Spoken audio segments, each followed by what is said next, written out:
Señor, toma mi vida nueva antes de que la espera. Bienvenidos estudiantes virtuales nuevamente al encuentro de Lección Divina. Este es el módulo 1, este es el encuentro número 4. Muy bien, entonces hemos venido hablando acerca de los 5 pasos de la Lección Divina. El primero, pedir Espíritu Santo. El segundo, hacer lectura, texto en el contexto, un punto en el que tenemos que tener mucho cuidado. ¿Recuerdan?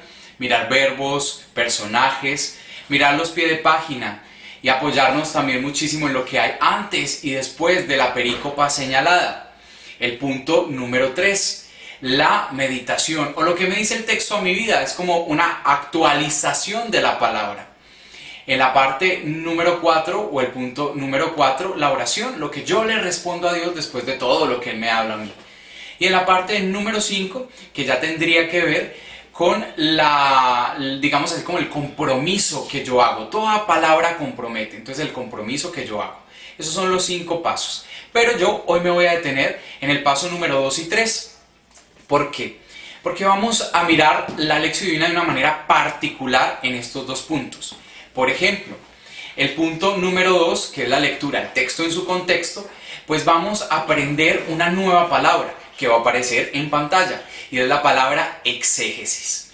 Es una palabra tal vez que sea nueva para ti, pero muy bien, ya te la voy a explicar.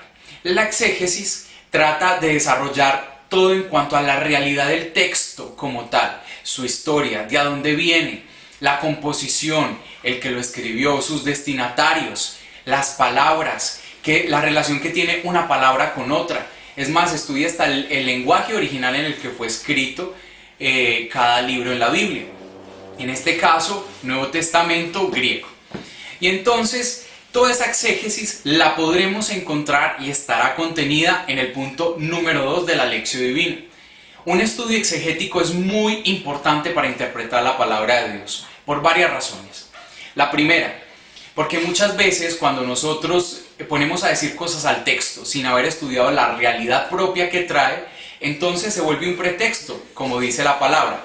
El texto sin el contexto se vuelve un pretexto. Y entonces nosotros creemos que la palabra nos dice algo, pero en realidad no está diciendo esto. Hay que mirar la realidad del texto bíblico. Recordemos que la Biblia no es un libro que cayó del cielo y estuvo escrita por una pluma sagrada, dorada. Fue escrita por la mano de hombres como tú y como yo, pero inspirada por el Espíritu Santo. Pues por eso el primer punto, ¿no? Pedir Espíritu Santo. Pero en cuanto a inspiración humana, también tendríamos que mirar qué pensaba el que lo escribió, en qué momento lo escribió, por qué responde a unas necesidades concretas de la época, cuál era esa cultura. Por ejemplo, les voy a contar una pequeña anécdota. Hasta hace unos años yo no podía entender el texto bíblico que habla sobre un paralítico que lo llevaban en una camilla y que sus familiares lo entraron por el techo. Y yo decía, pero ¿cómo es eso que entran a ese paralítico por el techo? No tengo ni idea. Y yo me imaginaba las casas como las que conocemos hoy en día, con el techo de concreto. Entonces yo decía, pero ¿cómo rompen el techo de concreto? Cae todo este concreto a la gente y la gente pues se muere, los aplasta. Y yo no entendía muy bien. Solo a través de un estudio exegético pude descubrir por qué era que no entendía lo del techo. Resulta que en la época de Jesús las construcciones no eran las mismas que tenemos ahora. Las construcciones eran distintas. Los techos, muchos de ellos eran hechos en lo que hoy conocemos como paja. Y entonces, claro, cuando yo entendí y pude comprender cómo se vivía en esa época y cómo eran las construcciones de las casas, dije, claro, con razón, abren la paja, la sacan hacia afuera, puede que caiga paja hacia adentro, pero no hará daño como que caiga un concreto. Y entonces por allí bajan al paralítico. Solo de esa manera yo pude entender ese texto. Para mí era irracional que abrieran el techo y metieran al paralítico. ¿Esto cómo lo descubro? Pues a través de la exégesis. La exégesis viene ¿en qué partes? En libros especializados de exégesis. Hay muchos libros especializados de Mateo, de Lucas, de Juan, del Antiguo Testamento, que abren puertas para poder entender versículo a versículo, palabra por palabra, qué significaba, cómo era la construcción. Cuando yo leí el comentario exegético, me hablaba cómo eran las construcciones, cómo eran las casas de esa época. Es muy importante la exégesis para el segundo punto de la lección divina. Santiago, ¿y yo cómo encontrar esa exégesis? ¿Solo en los pies de página? No. Habrán unos libros que más adelante te iré contando cuáles son, en los cuales podremos encontrar la exégesis. Hay algunas personas que me han hecho la siguiente pregunta. Yo leo el libro Minutos de Amor, o yo leo el libro Un Minuto para Orar, allí aparece el Evangelio del Día y aparece una explicación. Estas explicaciones son reflexiones, claro está, nos ayudan a descubrir la palabra en nuestra realidad, claro está, pero yo les estoy hablando de un estudio un poco más profundo, con algunos detalles que estos libros pues no alcanzarían a abarcar. Esa es la exégesis. Entonces quiero que me entiendas. Punto 2, lectura texto en el contexto, que contiene exégesis como tal. Y el punto 3, ¿qué te quiero hablar sobre ese punto 3? La meditación. El punto 3, que es la meditación, donde el texto me dice algo a mí, eso también se llama la actualización de la palabra. Esa actualización debes de aprender algo. La podríamos asemejar como la hermenéutica con H. La hermenéutica son aquellas interpretaciones que yo le doy a determinados textos, y no solo a textos, por ejemplo, a objetos. Te voy a poner este ejemplo. Resulta que el dragón, para algunas culturas, el dragón es lo más terrible, lo más miedoso. Dicen, el dragón me emula como un monstruo, como alguien que me va a devorar. Para las culturas orientales, específicamente como China, el dragón es de la buena suerte, es un animal buenísimo que hay que tenerlo en todas las casas. En cambio, para otras culturas no lo es. Por ejemplo, lo que tanto hablamos nosotros que hasta nos da risa. Hay gente que come cucarachas en otros países, que come animales que nosotros los occidentales no comeríamos, ni siquiera porque nos pagaran. Eso depende del punto de vista que tú tengas. ¿Qué pone ese punto de vista? La cultura donde naciste, el país donde naciste.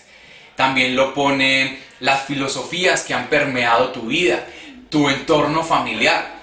Y entonces, en ese orden de ideas, la hermenéutica es la manera en que interpretamos los diferentes elementos de la vida, incluyendo la palabra de Dios.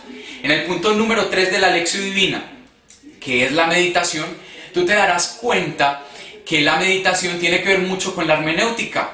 La meditación es lo que te dice el texto a ti, lo que tú interpretas del texto. Y entonces cuando yo estoy leyendo, por ejemplo, Lucas, y dice, vine a liberar a los cautivos. Puede que una persona esté leyendo, vine a liberar a los cautivos, y dice, uy, el Señor me dice a mí que quiere liberarme de este apego que yo tengo. Pero puede que esté otra persona en algún otro lugar del mundo leyendo este texto bíblico y diga, no, el Señor quiere decir que viene a liberar a tantos presos que están en las cárceles injustamente. Entonces mira, son interpretaciones muy distintas y son puntos de vista diferentes. Esto tiene que ver la hermenéutica, la interpretación que yo le doy a los textos. Punto número 2, exégesis. Punto número 3 de la lección divina tiene que ver con la hermenéutica. Bueno, ahora pasemos a los ejercicios que teníamos de las páginas del que es la Biblia y cómo leerla, de nuestro libro que es la Biblia y cómo leerla. Ya más o menos en el video anterior yo les fui como dando unas pistas o unas claves de lectura sobre el ejercicio número 1, que es Marcos 1 del 16 al 20. Les voy a dar unas nuevas claves acerca de este ejercicio. Dice que echaron las redes, ya vimos los verbos que tenían que ver con Jesús, que tenían que ver con las 2 tandas de discípulos que llama, pero yo te quiero hacer énfasis en lo siguiente. En tu Biblia, qué bueno que subrayaras las siguientes 2 palabras. Ve buscando ahí tu Biblia, porque ya pasamos de página a los ejercicios. Hay 2 palabras en las 2 tandas de discípulos que llama Jesús que aparecen allí, y es inmediatamente, aparece que inmediatamente Simón y Andrés dejaron las redes, y en la segunda tanda, que es Juan y Santiago, inmediatamente dejaron a su padre Zebedeo, o dejaron de preparar las redes. Puede que tu Biblia aparezca inmediatamente o aparezcan sinónimos como al instante o enseguida. Este aspecto de este ejercicio es muy importante. No sé si tú ya lo habías notado, y si no, pues por eso te invito a que lo subrayes. ¿Por qué? Esta perícopa es una perícopa de llamado. Y entonces, ¿qué nos muestra? Primero, que está apareciendo acá en la pantalla el texto bíblico. Primero, que hay alguien que llama. Segundo, que otros son los llamados y que ellos tienen que responder a ese llamado. Pero tercero, que ellos tienen que responder inmediatamente al instante. Porque si tú no respondes inmediatamente, tal vez estás perdiendo la oportunidad de tu vida. ¿Cómo así, Santiago? ¿Es que tal vez Dios solo llama una vez? No, Él llama muchas veces, pero ya bajo diferentes condiciones. No es lo mismo que te hayan llamado a ti cuando tenías 20 años a cuando tenías 40 años. Y te voy a poner un ejemplo en cuanto a la vocación. Por ejemplo, puede que una persona ya se haya sentido vocacionada o llamada a la vida matrimonial a los 30 años, pero no haya querido responder a ese llamado por miedos, otras cosas, etc. Ya a los 45 o a los 50 dice, no, definitivamente mi llamado es el matrimonio. Se tardó porque le hicieron un primer llamado, no lo respondió. En este segundo llamado tal vez tenga la oportunidad de casarse y de responder al llamado al matrimonio, pero bajo la condición o el precepto de que no van a existir hijos, pues por el tiempo cronológico de la procreación. Tú puedes responder al llamado inmediatamente o después, pero si lo haces después, seguramente será bajo otras condiciones. ¿Condiciones que pone Dios? No, que pones tú, de acuerdo a la respuesta generosa del llamado. ¿Esto qué quiere decir? Que el texto nos dice inmediatamente, porque cuando Jesús te llame, tenemos ahí mismo que soltar lo que hacemos y caminar con Él. Ese es el llamado. Así funciona. ¿De dónde lo saco? Lo saco del texto bíblico. Ahora vemos que ellos estaban trabajando, ser pescador era trabajar. Ellos no le dicen, Jesús, nos llamaste a las 3 de la tarde, a las 6 salimos, espéranos. Y apenas salgamos del trabajo, pues yo te respondo. No, es inmediatamente que se responde a ese llamado. Entonces, en este orden de ideas, mira cómo puedes ir complementando. Ese primer ejercicio, tal vez no te habías percatado de subrayar la palabra enseguida o inmediatamente. Y entonces, mira, puedes subrayarlo en tu Biblia, como aparece acá, ponerle una linecita y escribir al lado.